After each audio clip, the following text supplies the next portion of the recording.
इस समय भारत और चीन के इंटरेस्ट काफी मिलते हैं और इसलिए ये महत्वपूर्ण हो जाता है ये जो मीटिंग है।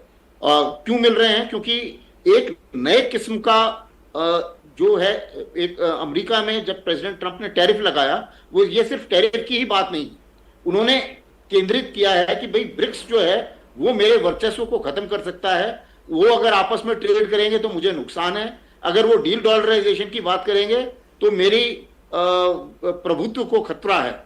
ऐसा प्रेसिडेंट ट्रंप मानते हैं और वो इनको टारगेट करना चाहते हैं। जी। अब उन्होंने सबको तो एक साथ टारगेट नहीं कर सकते, तो पहले उन्होंने क्या करा, चीन के खिलाफ 250% तक चले गए और 245% तक टैरिफ में, तो एक बाउट जो है लड़ाई का उनके साथ हो चुका है। उसके बाद वो आए कि अभी चलो चीन को छोड़ो, क्योंकि सबको एक साथ तो मैं नहीं कर पाऊंगा, तो अभी पहले भारत और ब्राजील के पीछे पड़ो। दोनों के ऊपर उन्होंने 50% टैरिफ लगा दिए, ये सोच के कि अगर ये दोनों लाइन पे आ जाते हैं तो शायद मैं फिर चीन के साथ हैंडल कर सकता हूं। अमेरिका का ये मानना है, स्पेशली प्रेसिडेंट ट्रंप का, कि अगर इंडिविजुअली जितने भी ये ब्रिक्स कंट्रीज हैं, इनकी जो ट्रेड है अमेरिका के साथ वो तकरीबन आता है $3 ट्रिलियन, और इनका आपस का ट्रेड है तकरीबन $700 बिलियन। तो वो ये उम्मीद कर रहे हैं कि ये इकट्ठे नहीं होंगे।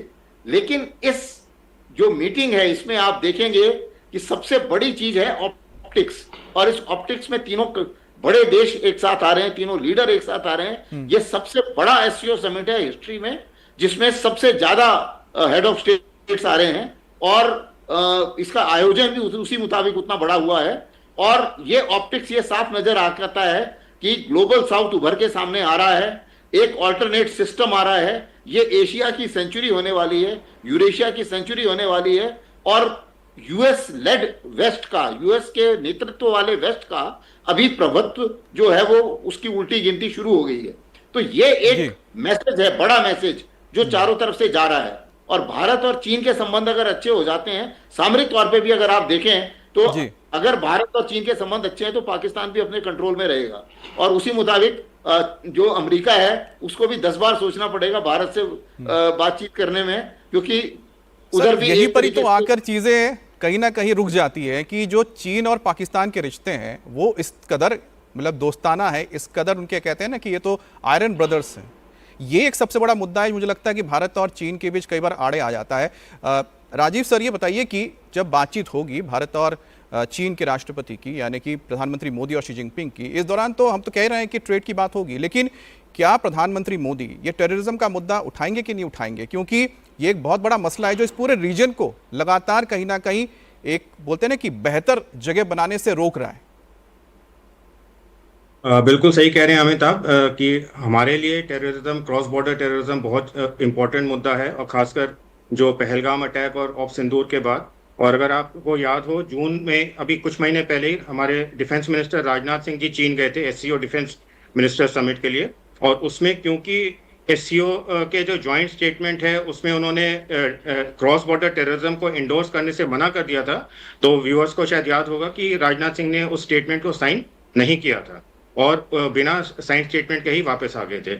सो हमारे लिए क्रॉस बॉर्डर टेररिज्म बहुत जरूरी है। उसके अलावा भी बहुत सारे कंसर्न्स हैं। क्रॉस बॉर्डर टेररिज्म एक है, जैसा कि पहले पैनलिस्ट ने बोला, एक बाउंड्री इशू बहुत बड़ा मुद्दा है, और पिछले 25 साल से 2001 से जो है ये बातें चल रही हैं। बट मुझे ऐसा लगता है कि 2-3 मुद्दे हैं जो कि अब इंडिया और चाइना के लिए बहुत क्लियर हो गए हैं। चाइना के लिए मुद्दा बहुत क्लियर हो गया है कि इंडिया कोई पुश ओवर नहीं है, तो इंडिया को ना आप ट्रेड के मामले में दबा सकते हैं, ना आप शक्ति के द्वारा दबा सकते हैं। और 2020 गलवान जो था वो एक तरह से चाइना को, अगर मैं चाइना का कह सकता हूं कि एक उनके लिए टेस्ट था कि इंडिया के सिक्योरिटी विल और सिक्योरिटी प्रिपेयर्डनेस को टेस्ट करना। और गलवान में जो हमने जवाबी उनको जवाब दिया था, उसके बाद से जो है उन्हें पता चल गया है कि भाई भारत को आप मिलिटरली दबा नहीं सकते। उसके बाद जो ऑपरेशन सिंदूर हुआ, जिस प्रकार से भारतीय सेना ने 4 दिन के अंदर पाकिस्तान को घुटनों पे डाल दिया, और चाइना के द्वारा प्रोवाइड किए गए जितने भी वेपन प्लेटफॉर्म्स थे वो फेल हुए, वो भी एक चाइना के लिए बहुत बड़ा सिग्नल है। तो ये जो सारे मुद्दे हैं, इनके बीच में चाइना को बहुत क्लियर हो गया कि भारत को अब इग्नोर नहीं किया जा सकता।